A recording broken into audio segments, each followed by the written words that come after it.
네, 우리 미소 지으면서 힘차게 인사해 보겠습니다. 샬롬 임마누엘. 네, 우리 옆 사람과도 좀 해볼까요? 샬롬 임마누엘. 네, 반갑습니다, 여러분. 여러분, 오늘 우리 IMC 워십 찬양팀과 우리 에베네셀 찬양대가 아주 은혜로운 찬양을 해주셨습니다. 여러분, 이 찬양이 여러분들에게 들려지고 또 하나님에게 올려지기까지 수많은 노력과 수많은 준비와 수많은 열정이 필요합니다.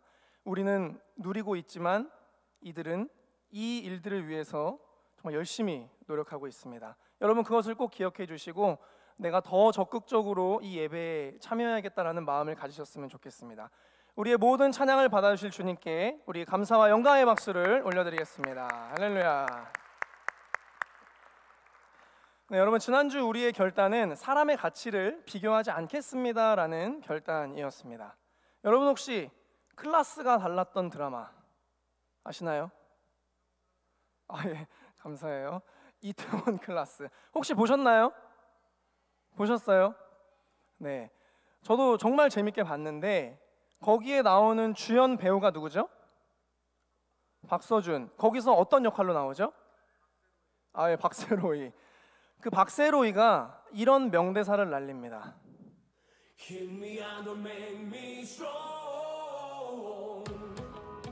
자기 값어치를 헐값에 매기는 호구새끼야. 네 가치를 죄송해요. 내 가치를 네가 정하지 마. 내 인생은 이제 시작이고 난 원하는 거 다 이루면서 살 거야. 죄송해요. 이게 NG가 나왔어요. 죄송해요. 네. 여러분, 저는 그 아주 불행한 청소년기를 보내면서 죽고 싶은 마음을 꽤 자주 가졌습니다. 사는 게 불행하니까 이 불행을 끝내고 싶다, 이제 이런 생각이 들게 되는 것이죠.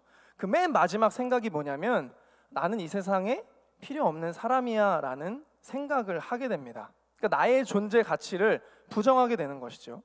그런데 하나님의 은혜로 하나님을 만나게 됐습니다. 하나님을 경험하게 됐습니다. 그때 하나님께서 제 마음속에 이렇게 말씀을 해주셨습니다.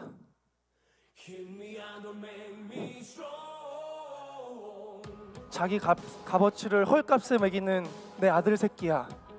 네 가치를 네가 정하지 마. 네 인생은 이제 시작이고 너 원하는 거 다 이루면서 살게 해줄 거야. 여러분, 이게 좀 있죠? 이게 좀 있지만 아무튼 그 하나님이 저에게 주신 마음의 맥락이 그랬습니다. 하나님께서 바라봐 주신 저의 가치가 있었던 거죠. 그때부터 제 인생이 여기까지 오게 되었습니다. 사랑하는 링커 여러분, 예수님께서 우리를 위해 십자가를 지셨다라는 거는 여러분들 중에, 그리고 또 이 세상에 예수님의 목숨값을 하지 못하는 사람은 아무도 없다는 이야기입니다. 그러니까 나 자신, 그리고 누군가를 판단하고 또 비교하는 일 대신에 예수님의 목숨값의 가치의 삶을 살아가야겠다라는 그것에 여러분들이 초점을 맞춰서 열심히 믿음으로 살아가시기를 예수님의 이름으로 축복합니다. 우리 성경 말씀을 함께 보시겠습니다. 오늘 말씀은 사무엘하 12장 15절에서 23절 말씀인데 우리 한 절씩 교독하시고 마지막 절은 함께 합독하겠습니다. 나단이 자기 집으로 돌아가니라. 우리아의 아내가 다윗에게 낳은 아이를 여호와께서 치심에 심히 앓는지라.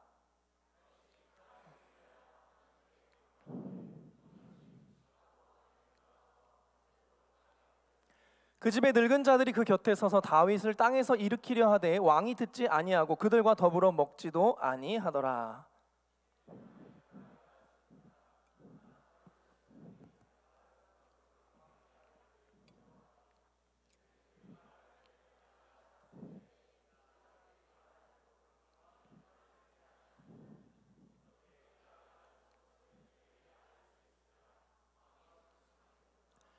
다윗이 그의 신하들이 서로 수군거리는 것을 보고 그 아이가 죽은 줄을 다윗이 깨닫고 그의 신하들에게 묻되 아이가 죽었느냐 하니 대답하되 죽었나이다 하는지라.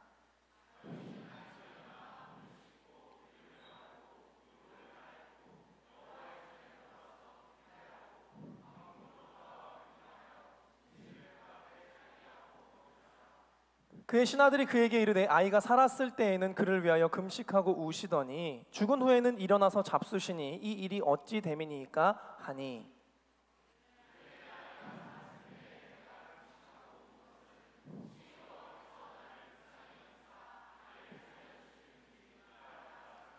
다 같이 지금은 죽었으니 내가 어찌 금식하랴 내가 다시 돌아오게 할 수 있느냐 나는 그에게로 가려니와 그는 내게로 돌아오지 아니하리라 하니라. 아멘. 여러분 무슨 내용인지 이해가 되셨나요? 아마 거의 안 되셨을 것 같아요. 왜냐하면 우리는 성경을 봉독할 때 아무 생각 없이 읽기 때문에. 네, 아니군요. 네, 죄송합니다. 여러분 우리가 읽진 않았지만 이 사무엘하 12장 1절에서 6절 말씀에 보면 하나님께서 다윗에게 나단 선지자를 이제 보내십니다. 그 나단 선지자가 다윗 앞에서 이야기를 하나 꺼내기 시작했습니다. 다윗 왕이시여 한 성읍에 소와 양이 아주 많은 부자와 그리고 어린 양 한 마리밖에 가지고 있지 않은 가난한 사람이 살고 있었습니다. 특별히 가난한 사람은 이 어린 양 한 마리를 얼마나 소중하게 여겼는지 그와 함께 집에서 함께 아이들과 지내고 양과 함께 먹고 함께 마시고 함께 자고 마치 그 어린 양을 자기 딸을 키우는 것 같이 그렇게 소중히 여겼습니다. 그런데 어느 날 부자에게 나그네 한 명이 찾아왔는데 옛날에는 나그네가 찾아오면 이제 대접을 해줘야 되는 게 풍습이었거든요.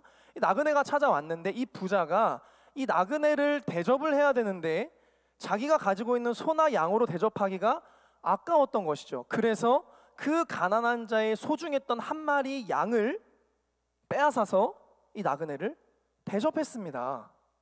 이 이야기를 듣고 있던 다윗의 얼굴이 빨개지면서 뒷몫이 땡겨왔습니다. 왜냐하면 다윗은 정의로운 왕이었기 때문에 그렇습니다. 다윗의 반응을 한번 보시죠. 사무엘하 12장 5절에서 6절 말씀을 함께 읽겠습니다. 시작. 다윗이 그 사람으로 말미암아 노하여 나단에게 이르되 여호와의 살아계심을 두고 맹세하노니 이 일을 행한 그 사람은 마땅히 죽을지라.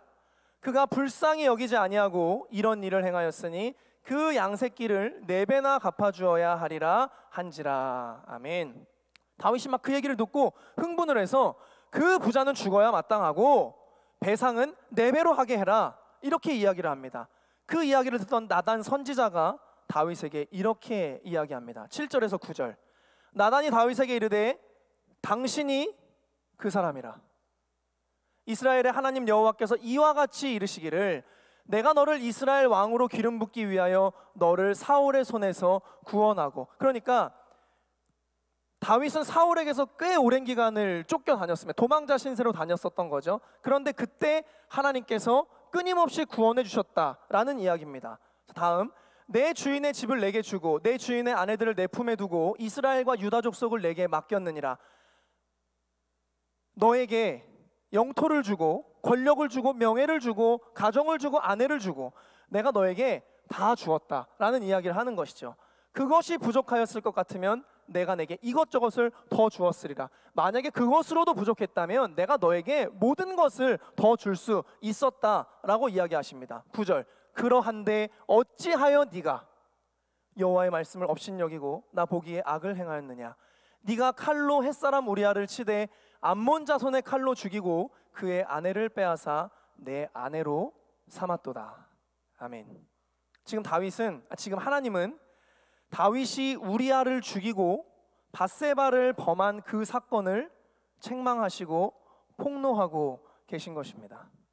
여러분 혹시 밧세바 사건에 대해서 모르시는 분들이 계실 수도 있을 것 같아서 잠깐 언급을 하고 넘어가자면, 어느 날 다윗이 이스라엘이 암몬과의 전쟁을 치르고 있을 때 다윗은 왕궁에서 잠을 청했는데 잠이 잘 오지 않았습니다. 그래서 옥상을 거닐고 있었는데 한 여인이 목욕하는 모습이 보였습니다. 그런데 그 모습이 어찌나 아름다워 보이든지 사람 한 명을 보내서 야, 저 여인이 누군지 좀 알아봐라 라고 이야기를 했는데 그 여인이 누구였습니까? 밧세바였습니다. 다윗은 정욕을 이기지 못하고 밧세바와 잠자리를 가졌고 거기에서 그치지 못하고 그의 남편 우리아를 전쟁터 맨 앞으로 보내서 죽을 수밖에 없게 만든 뒤에 밧세바를 아내로 삼았습니다. 이 죄를 폭로하신 것입니다. 사무엘하 12장 14절. 나단 선지자가 다윗에게 이야기합니다. 이 일로 말미암아 여호와의 원수가 크게 비방할 거리를 얻게 하였으니 당신이 낳은 아이가 반드시 죽으리이다. 다윗은 자신의 인생에서 가장 절망스러운 이야기를 듣게 됩니다. 당신의 아이가 죽으리이다. 여러분 지금 마음이 어떠신가요? 혹시 야 다윗 쌤통이다, 잘됐다, 혹은 손가락질을 하고 계신 분도 있습니까? 그런데 우리는 오늘 우리가 손가락질하고 있는 이 죄인 다윗에게서 하나님을 믿는 사람이 인생의 큰 고통을 만났을 때 어떤 신앙인의 모습으로 살아가야 하는지 도리어 이 죄인 다윗에게서 배우게 될 것입니다. 우리가 다윗을 정죄할 수 있는 사람인지 아니면 다윗에게서 신앙을 배워야 할 사람인지 함께 말씀을 통해서 은혜를 나누어 보고자 합니다. 우리가 다윗을 통해서 배워야 할 신앙의 모습은 첫 번째로 마지막 끝자락까지 하나님을 의지하는 신앙입니다. 우리 본문 말씀 15절 말씀을 함께 합독해 보겠습니다. 시작. 나단이 자기 집으로 돌아가니라. 우리아의 아내가 다윗에게 낳은 아이를 여호와께서 치심에 심히 알는지라. 아멘. 여러분, 우리아의 아내가 누구라 그랬죠? 밧세바. 자신이 죄를 지어서 범했던 그 밧세바를 통해서 낳은 아이를 하나님께서 치셔서 이 아이가 아프기 시작했습니다. 그런데 이 상황이 다윗에게 견딜 수 없이 절망스러웠던 이유는 하나님이 이미 뭐라고 말씀하셨죠? 이 아이는 반드시 죽을 것이다. 다윗은 하나님을 너무 잘 알고 있었습니다. 하나님이 그렇게 말씀하셨으면 다윗은 이제 할 수 있는 것이 없습니다. 왜? 하나님이 그렇게 이미 말씀하셨기 때문에. 그런데 다윗이 어떻게 행동했는지 한번 보시죠. 16절 17절 우리 함께 합독하겠습니다. 시작. 다윗이 그 아이를 위하여 하나님께 간구하되 다윗이 금식하고 안에 들어가서 밤새도록 땅에 엎드렸으니 그 집의 늙은 자들이 그 곁에 서서 다윗을 땅에서 일으키려 하되 왕이 듣지 아니하고 그들과 더불어 먹지도 아니하더라. 아멘. 다윗은 즉시로 그 아이를 위하여 하나님께 간구하기 시작했습니다. 그런데 그냥 기도한 것이 아니라 금식에 들어갑니다. 그냥 기도한 것이 아니라 밤새도록 땅에 엎드렸다고 성경은 기록하고 있습니다. 하나님은 이미 죽음을 선언했습니다. 그러나 다윗은 마지막 끝자락까지 자신이 할 수 있는 것, 하나님의 긍휼과 그리고 하나님을 의지합니다. 사랑하는 링커 여러분, 여러분들의 인생 매 순간은 하나님의 은혜와 자비를 필요로 합니다. 우리의 인생은 불안하고 연약하고 불안정하기 때문에 하나님의 도우심이 없이는 살아갈 수가 없는 인생입니다. 아니, 여러분이 하나님의 도우심이 아니라고 생각하고 있는, 여러분들이 살고 있는 아무 일도 일어나지 않고 있는 그 평범한 일생의 순간들이 다 하나님의 도우심의 순간들이라는 것을 여러분들이 기억하며 살아가야 합니다. 여러분이 많은 것을 쌓아 올렸습니다. 하나님의 한 번의 결정이면 다 무너질 수 있습니다. 여러분들이 인생이 다 무너졌습니다. 그러나 하나님의 한 번의 결정이면 그 인생이 다시 세워질 수도 있습니다. 그것이 인간의 연약한 인생이고 하나님의 능력입니다. 그렇기 때문에 우리가 하나님을 의지하며 살아가야 하는 존재들인 거죠. 여러분은 그 하나님을 바라보고 의지하고 살아가고 계십니까? 아니, 우리가 매 순간은 그렇게 하지 못할지라도 여러분들에게 찾아온 어떤 어려움의 순간에, 여러분들이 영적으로 무너졌다라고 느껴지는 그 순간에, 여러분이 절망으로 빠져가고 있다고 느끼는 그 순간들에 여러분은 하나님을 충분히 바라보고 의지하고 계십니까? 우리가 생각해 볼 문제는 이것입니다. 얼마나 의지해 보셨습니까? 얼마나 엎드려 보셨습니까? 얼마나 간절하고 고집스럽게 여러분 하나님 앞에 서 보셨습니까? 그냥 우리 예배 드리고 봉사하고 이런 거 말고 정말 내가 하나님을 전적으로 의지하고 매달렸던 우리들의 어떤 기억들이 여러분 있으십니까? 뭐 이렇게 생각하시는 분도 계실 수 있을 것 같습니다. 뭐 기도한다고 됩니까? 기도해서 될 일도 있고 안 될 일도 있는 거죠. 기도하라는 얘기는 너무 뻔한 얘기 아닌가요? 그러면 저의 질문은 이겁니다. 대체 여러분이 믿고 있는 하나님은 누구십니까? 여러분 보십시오. 지금 다윗이 금식하며 밤새도록 하나님 앞에 엎드린 이유는 다윗이 믿고 있는 하나님이 이런 하나님이기 때문에 그렇습니다. 우리 함께 합독하겠습니다. 시작. 여호와는 나의 반석이시오 나의 요새시오 나를 건지시는 이시오 나의 하나님이시오 내가 그 안에 피할 나의 바위시오 나의 방패시오 나의 구원의 뿌리시오 나의 산성이시로다. 아멘. 다윗이 엎드린 이유는 이것입니다. 다윗이 믿고 있는 하나님이 이런 하나님이기 때문에. 그런데 우리는 대체 어떤 하나님을 믿고 있기에 하나님을 전적으로 마지막 끝자락까지 바라보고 의지할 믿음이 우리에게는 없는 것일까요? 여러분은 어떤 하나님께 예배를 드리고 있는 거죠? 여러분들이 하고 있는 신앙생활, 여러분들이 가지고 있는 믿음은 여러분들에게 무엇입니까? 저희 첫째 딸 아이가 그 주아라는 아이인데요, 이제 제법 말을 잘 하게 됐습니다. 그런데 제가 상처받는 말이 있습니다. 만 2살인데 벌써 상처를 받습니다. 이 아이가 이렇게 얘기할 때 저는 상처를 받습니다. 아빠 저리 가. 아빠 가. 정확히 이 의미거든요. 정확해요. 나중에 한번 들어보세요. 주아야 그것 좀 해봐 이러면 똑같이 할 거예요. 아빠 가. 아빠 저리 가. 이렇게 얘기를 하는데 사실 이 말은 이 아빠가 싫어서가 아니라 그냥 이 아이의 현재적 감정을 그냥 표현하는 방법인데, 이상하게 그거 제가 다 아는데도 불구하고 이 말을 들을 때마다 이 아이에게 제가 아무것도 아닌 존재처럼 느껴집니다. 만 2살짜리 애한테 제가. 반대로 제가 뭘 하고 있든지 주아에게 달려갈 때가 있습니다. 주아가 아빠? 정확히 이 의미예요. 아빠? 혹은 아빠. 이 소리가 들리면 저는 제가 뭘 하고 있든 달려갑니다. 사실 제가 거기로 달려가면 그때부터 저의 노동은 다시 시작되지만 아빠를 찾는 그 아이의 음성을 저는 외면할 수가 없습니다. 시편 14장 2절 말씀에 이렇게 기록합니다. 여호와께서 하늘에서 인생을 굽어 살피사 지각이 있어 하나님을 찾는 자가 있는가 보려 하신즉. 시편 9편 10절. 여호와여 주의 이름을 아는 자는 주를 의지하오리니 이는 주를 찾는 자들을 버리지 아니하심이니이다. 아멘. 이거 모두 다 다윗이 고백한 시편입니다. 다윗은 하나님께서 자기를 찾는 자를 기다리고 계신다는 것을 믿고 있었고, 그리고 찾는 자들을 절대 외면하지 않으실 것이라는 것을 믿고 있었습니다.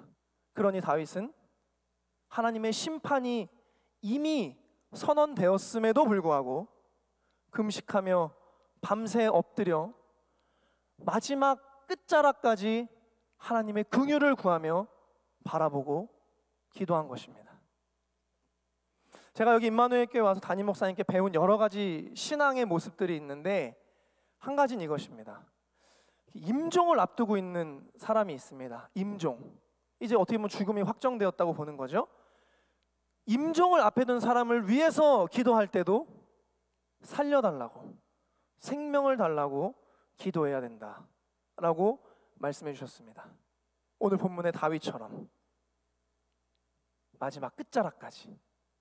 사랑하는 여러분, 하나님을 찾는 여러분들의 두 손과 그리고 여러분들이 꿇은 두 무릎, 그리고 여러분들의 기도의 음성에 하나님의 능력과 권세가 있음을 여러분 반드시 기억하시기를 간절히 소망합니다. 여러분 보세요. 기도가 로또 복권 같은 거면 저는 안 합니다. 왜냐하면 확률이 거의 없기 때문에. 어쩌다 하나 걸리는 거면 전 안 합니다. 그런데 하나님을 의지함으로 마지막 끝자락까지 붙드는 우리의 기도는 하나님이 응답하시는 기도가 된다는 것을 우리가 믿기 때문에 우리가 기도하는 겁니다. 그럼 우리 여러분들의 인생의 모든 순간에, 특별히 여러분들의 어려움의 순간에, 특별히 영적으로 무너졌다 느껴지는 순간에 부디 여러분 마지막 끝자락의 순간까지 일하시고 또 역사하시는 하나님을 전적으로 의지하는 신앙을 소유하시기를 예수님의 이름으로 축복합니다. 축복합니다. 네, 우리가 다윗으로부터 배워야 할 두 번째 신앙의 모습은 모든 결과를 선하신 하나님께 맡기는 신앙입니다. 우리 본문 말씀 18절을 함께 합독해 보겠습니다. 시작. 이래 만에 그 아이가 죽으니라. 그러나 다윗의 신하들이 아이가 죽은 것을 왕에게 아뢰기를 두려워하니 이는 그들이 말하기를 아이가 살았을 때에 우리가 그에게 말하여도 왕이 그 말을 듣지 아니하셨나니 어떻게 그 아이가 죽은 것을 그에게 아뢰 수 있으랴. 왕이 상심하시리로다 함이라. 아멘. 여러분, 아이가 죽었습니다. 일주일 동안 금식하면서 땅에 바짝 엎드린 다윗의 간절함과는 달리 아이가 죽었습니다. 이 신하들이 왕이시여 아이가 죽었습니다 라고 말씀을 해드려야 되는데 이 사실을 알게 되었을 때 다윗이 어떤 감정을 느낄지 어떻게 행동할지가 너무 두려워서 말을 못하고 있습니다. 여러분 물론 스스로의 기준이겠지만 여러분들 스스로가 생각했을 때 내가 정말 열심히 기도했는데 응답이 되지 않았을 때 여러분 어떤 감정을 겪으십니까? 어떤 감정을 겪으세요? 이럴 줄 알았다. 기도는 개뿔. 아니면 너무 화가 나서 정말 이 단전에서부터 발사되는 여러분들의 어떤 분노와 혹은 여러분들도 모르게 튀어나오는 육두문자. 여러분 저는 청년들에게 이런 얘기를 꽤 많이 들어봤습니다. 성도님들께도 마찬가지인데 사랑의 하나님이시라면서요. 저를 사랑하신다면서요. 근데 어떻게 이렇게 될 수가 있죠? 저 이런 얘기를 정말 많이 들어봤습니다. 예전에 제가 청년부 사역을 할 때는 어디 청년부인지는 얘기하지 않겠습니다만 어떤 청년이 정말 열심히 기도하면서 자기가 무언가를 준비했는데 그게 잘 되지를 않았습니다. 그 소식을 제가 듣고 나서 위로를 해주고 그리고 그날 저녁에 다른 청년에게서 제가 연락을 받았는데 그 연락이 뭐였냐면 목사님 때 아니에요. 죄송해요. 뭐 전도사님 때일 수도 있고 아무튼 그래서 지금 그 청년이 호프집에서 술을 마시고 있습니다. 이렇게 얘기를 했습니다. 뭐 술 마시는 게 대단한 건 아니지만 근데 그 청년이 이제 자기가 기도 한번 해보겠다고 이제 술을 끊었었거든요. 근데 그 결과가 나오니까 다시 본래의 모습으로 돌아오는 속도가 로켓 와우입니다. 엄청 빨라요. 여러분, 기도한 대로 원하는 대로 되지 않아서 하나님을 의심하고 원망하고 불평했던 기억들 여러분 있지 않으십니까? 저는 있습니다. 저는 엄청 많습니다. 저도 열심히 기도를 했는데 제 인생에 일어난 일 때문에 어느 날은 인생에 딱 한 번 있어요. 어느 날은 작정을 했습니다. 이렇게 기도하기로. 근데 이렇게가 어떻게 였냐면 욕하면서 기도하기로. 하나님을 대상으로 욕하면서 기도하기로 결정했어요. 그래서 정말 울면서 뒹굴면서 하나님 앞에 육두문자로 기도를 했습니다. 여러분 해보셨나요? 시원합니다. 한번 해보세요. 여러분들 하지 않기를 바랍니다. 오해하지 마세요. 목사 때 한 거 아니에요. 네. 옛날에 20대 후반 때도 아니고 그 훨씬 전에 옛날에 햇병아리 때. 네. 여러분 다윗이 아이가 죽었다는 소식을 들었을 때 여러분 그 감정이 어땠을까요? 그 기분이 어땠을까요? 마음이 어땠을까요? 본문 19절입니다. 우리 함께 합독하겠습니다. 시작.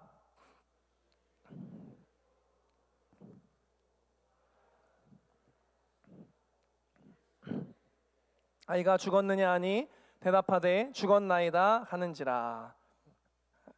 20절 말씀 시작. 다윗이 땅에서 일어나 몸을 씻고 기름을 바르고 의복을 갈아입고 여호와의 전에 들어가서 경배하고 왕궁으로 돌아와 명령하여 음식을 그 앞에 차리게 하고 먹은지라. 아멘. 다윗은 아이가 죽었다는 소식을 접하자 즉시로 자리에서 일어났습니다. 그리고 몸을 씻고 기름을 바르고 옷을 갈아입었습니다. 예전에 제 친구가 이 성경을 읽으면서 저한테 이렇게 했습니다. 알고 보니 다윗은 사이코패스였다. 여러분 이 상황이 좀 이해가 되시나요? 그런데 그 다음 구절이 인상적이죠. 여호와의 전에 들어가서 경배하고 왕궁으로 돌아와 음식을 먹은지라. 그러니까 다윗의 삶, 다윗의 영적 상태가 이 일로 인해서 요동하지 않았다라는 이야기입니다. 오히려 하나님을 변함없이 경배합니다. 다윗은 이 일로 인해서 하나님께 더 이상 묻지 않습니다. 다윗은 실수가 없으신 하나님을 신뢰합니다. 하나님의 뜻을 다 알진 못합니다, 다윗도. 그러나 하나님의 선하심은 믿고 있습니다. 그래서 이 일에 관해서 하나님께 묻지 않고 자신의 자리로 돌아옵니다. 다윗의 이런 신앙의 고백이 시편 곳곳에서 나타나는데, 시편 106편 1절 다 같이 합독하겠습니다. 시작. 할렐루야, 여호와께 감사하라. 그는 선하시며 그 인자하심이 영원하미로다. 시편 23편 6절 넘겨주세요. 내 평생에 선하심과 인자하심이 반드시 나를 따르리니 내가 여호와의 집에 영원히 살리로다. 아멘. 내 평생에 선하심과 인자하심이 반드시 나를 따를 것이기 때문에 오케이입니다 라고 하는 것이죠. 여러분, 다윗의 인생이 넉넉해서 이런 고백을 할 수 있는 것입니까? 지금 고백했던 이 시편 23편은 다윗이 사울로부터 쫓겨서 목숨을 부지하고 있을 때 했던 고백입니다. 다윗은 자신의 인생에 일어나는 모든 일들에 관해서 항상 회개하고 끝까지 기도할 뿐, 결과에 관해선 묻지 않았고 자신의 삶의 결과는 오직 선하신 하나님께 맡기며 살아갔습니다. 그런 다윗을 향해서 하나님은 내가 이새의 아들을 다윗을 만나니 내 마음에 맞는 사람이라 라고 말씀해 주십니다. 사랑하는 링커 여러분, 이것이 신앙입니다. 이것이 신앙입니다. 우리의 인생에 어떤 기도 제목이 있을 때 전적으로 하나님을 의지하며 끝까지 기도하는 것입니다. 그런데 그러다가 그렇게 될 수도 있고 안 될 수도 있습니다. 그러나 그 결과를 내가 판단하지 않는 것입니다. 그 결과까지도 하나님께 맡기는 것입니다. 왜? 하나님은 선하신 분이시기 때문에. 왜? 나를 위해 목숨까지 내어주실 만큼 나를 사랑하심을 믿기 때문에. 왜? 나보다 나를 더 잘 아시기 때문에. 하나님의 어리석음이 나의 지혜보다 크심을 믿기 때문에 우리는 하나님의 인도하심을 믿고 따라가는 것입니다. 여러분, 결혼해서 살다 보니까 가끔은 아내가 도무지 제 생각으로는 이해가 되지 않는 행동을 할 때가 있습니다. 아무리 생각해도 이해가 되지 않는 행동을 할 때가 있어요, 아내가. 그런데 좀 솔직하게 말씀드리는 건데 화가 나는 경우가 거의 없습니다. 그리고 저도 이거 왜 이렇게 한 거야? 라고 묻지 않습니다. 왜냐하면 제 기본 바탕에는 뭐가 있냐면 아내가 저보다 나은 사람이라고 하는 어떤 그런 바탕이 있습니다. 그래서 아내가 그렇게 했을 때는 그렇게 했을 만한 이유가 있을 거기 때문에 그렇게 했다고 믿고 좀 신뢰를 하는 편입니다. 그래서 보통 아내가 무언가를 제안하면 그렇게 해요, 그렇게 하자, 그렇게 할까? 이렇게 이야기를 합니다. 그러면 아내가 이유는 안 물어봐? 이렇게 물어보면 저는 너의 제안이면 다 옳지, 보통 이렇게 하는 편입니다. 사실 제가 만약 반기를 들었다간 넥슬라이스가 날라오기 때문에 아닙니다. 저는 아내를 사랑해요. 네, 사랑하는 링커 여러분, 우리가 하나님을 사랑한다고 고백하는 사람들이라면, 그리고 우리가 주님 나의 주님이십니다 이렇게 고백하는 사람들이라면, 우리가 하나님을 지금 이렇게 예배하는 예배자라면, 우리가 하나님의 자녀고 하나님의 제자고 하나님의 신부라면 다윗이 보여준 이 하나님을 향한 전적인 믿음과 신뢰가 우리에게도 있어야 하지 않겠습니까? 결과에 휘둘리면서 하나님을 원망하는 인생을 사는 여러분이 아니라 선하신 하나님을 향한 전적인 의지와 신뢰로 여러분의 믿음을 하나님께 올려드리는 신앙의 성장이 있는 여러분들의 믿음의 인생이 되시기를 예수님의 이름으로 축복합니다. 우리 다 같이 결단하시겠습니다.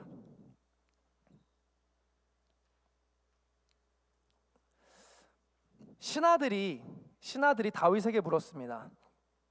다윗 왕이요, 아니 아이가 살아있을 때는, 정작 아이가 살아있을 때는 그렇게 울면서 금식하고 기도를 하시더니, 아니 어찌 오히려 아이가 죽으니까 멀쩡하게 식사를 하시고, 저희가 어떻게 받아들여야 됩니까?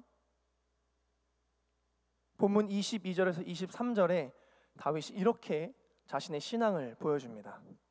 함께 합독하시겠습니다. 시작. 이르되 아이가 살았을 때에 내가 금식하고 운 것은 혹시 여호와께서 나를 불쌍히 여기사 아이를 살려주실는지 누가 알까 생각함이거니와, 지금은 죽었으니 내가 어찌 금식하랴. 내가 다시 돌아오게 할 수 있느냐. 나는 그에게로 가려니와 그는 내게로 돌아오지 아니하리라 하니라. 아멘. 다윗의 이 고백이 저 개인적으로는 저의 신앙의 모습의 롤모델 같은 모습입니다. 기도해야 할 때는 마지막 끝자락까지 기도하고, 결과는 기든 아니든 하나님께 맡기는 신뢰의 신앙. 저는 다윗에게서 진짜 신앙을 배웁니다. 여러분, 이 세상을 살다 보면 보이는 것, 결과, 현상에 우리의 모든 것을 빼앗길 때가 있는데, 그렇게 신앙생활하면 우리는 다윗의 신앙을 절대 갖지 못합니다. 우리는 성장할 수 없습니다. 그러나 하나님께서 운행하시는 보이지 않는 세계를 믿으며 살아갈 때, 믿음은 바라는 것들의 실상이요 보이지 않는 것들의 증거라고 했잖아요. 보이지 않는 세계를 믿으며 살아갈 때 우리는 다윗의 신앙을 소유할 수 있게 됩니다. 여러분, 그래서 우리의 이번 주 결단은 이것입니다. 보이지 않는 것을 중요하게 생각하겠습니다. 하나님은 이 세상에 보이지 않는 것, 보이지 않지만 존재하는 것을 통해서 보이지 않는 하나님을 볼 수 있도록 세상을 창조하셨습니다. 이 세상엔 보이지 않지만 많은 것들이 존재하고, 우리는 그 세계에 살아가며 보이지 않는 하나님을 어떻게 볼 수 있는지를 경험합니다. 사랑하는 링커 여러분, 아멘 준비하시면 좋을 것 같아요. 하나님은 살아계십니다. 여러분들의 인생 가운데 하나님께서 함께 하십니다. 그 임마누엘 하시는 하나님과 동행하심으로 여러분들의 믿음이 삶에서 실제가 되는 역사가 있기를 예수님의 이름으로 축복합니다. 우리 함께 찬양하겠습니다. 죄송해요. 결단되시는 분 가슴에 손을 올리셔도 좋고, 좋습니다. 이 찬양의 가사로 여러분들의 하나님께 고백하십시다. 나의 영혼이, 나의 영혼이 잠잠히 하나님만 바라며. 여러분들의 구원이 어디서 나오죠? 나의 구원이 그에게서 나는 도나. 나의 영혼아, 나의 영혼아 잠잠히 하나님만 바라라. 우리의 소망도, 나의 소망이 저에게서 나는 도나. 오직 주만이, 오직 주만이 나의 반석, 나의 구원이시니. 오직 주님만이, 오직 주만이 나의 산. 주님을 요동하지 않겠습니다. 요동치 아니하리라. 나의 영혼이 간절히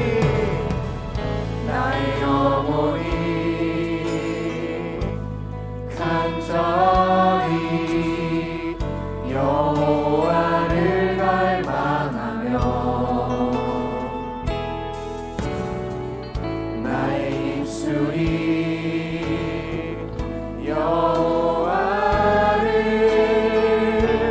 찬양하리. 주님 우리의 결단입니다. 나의 영혼이 즐거이 주님을 따르겠습니다. 여호와를 따르리니. 주님 우리의 평생에 나의 평생에 여호와를 송축. 우리 두 손 높이 들고 찬양할까요? 두 손 높이 들고. 오직 주만이 나의 반석 나의 구원이시니. 주님만이 오직 주만이 나의 산. 주님 우리가 요동하지 않겠습니다. 우리 한 번 더 고백하십시다. 오직 주만이 나의 반석이십니다. 오직 주만이 나의 반석. 주님 우리의 구원이십니다. 나의 구원이시니. 오직 주만이 나의 산성. 아멘. 내가 요동치 아니하리. 나의 구원 나의 영광이신 주님. 나의 구원 나의 영광 하나님께 있으리. 내 힘의 반석과 피난처에 오직 주님이 나의 반석이십니다.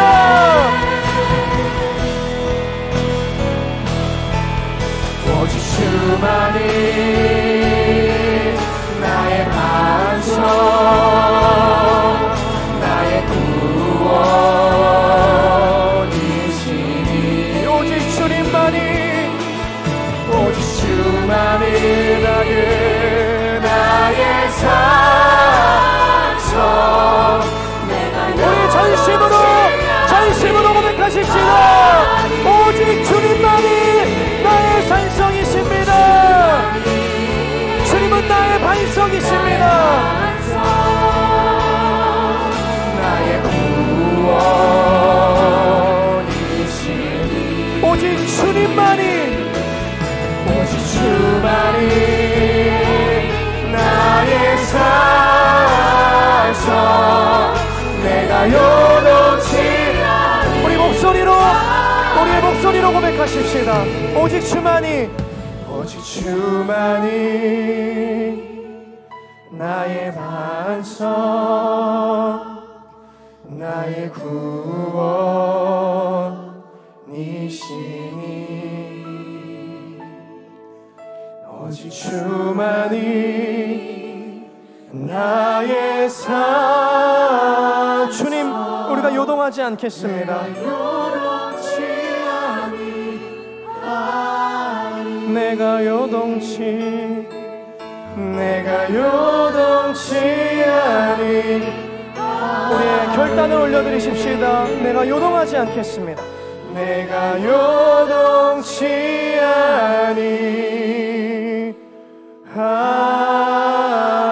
아니하리. 주님은 나의 산성이십니다. 주님은 나의 반석이십니다. 주님은 나의 방패이십니다. 주님은 나의 구원이십니다. 주님은 살아계십니다. 주님이 나와 함께 하심을 믿습니다. 주님은 선하셔서 그 인자하심이 영원하셔서 우리를 푸른 초장 시냇가로 인도해 주실 줄 믿습니다. 주님, 이 고백을 우리 링커들이 주님 앞에 올려드리오니 보이는 것에 우리의 마음을 빼앗기고 우리의 삶을 빼앗기고 우리의 생각과 마음과 의지를 빼앗기고 주저앉는 인생이 아니라 우리를 선하게 인도하시는 그 하나님을 마지막 끝자락까지 신뢰하는 그 믿음으로, 그리고 그렇게 되지 않았을 때에도 우리를 사랑하시는, 우리와 함께 하시는, 우리를 올바른 길로 인도하시는 그 선하신 하나님을 신뢰하며 살아갈 수 있는 우리 임마누엘 교회 모든 링커들이 될 수 있도록 주님 축복하여 주시옵소서. 이제는 우리 주 예수 그리스도의 은혜와 하나님 아버지의 무한하신 사랑하심과 성령님의 교통하심이, 보이는 것에 우리의 삶을 내어주는 인생이 아니라 보이지 않지만 분명하게 존재하는 그 실체, 그 실제, 그 하나님의 은혜와 하나님의 역사하심을 바라보며 살아가기를 결단하는 모든 링커들 위해, 이들의 학업과 이들의 기도 제목과 이들의 일터와 이들의 사명 위에 이들로부터 영원토록 함께 하옵시기를 간절히 축원하옵나이다. 아멘. 여러분, 한 주도 보이지 않지만 실제하시는 하나님과 동행하시길 바랍니다. Let's 임마누엘.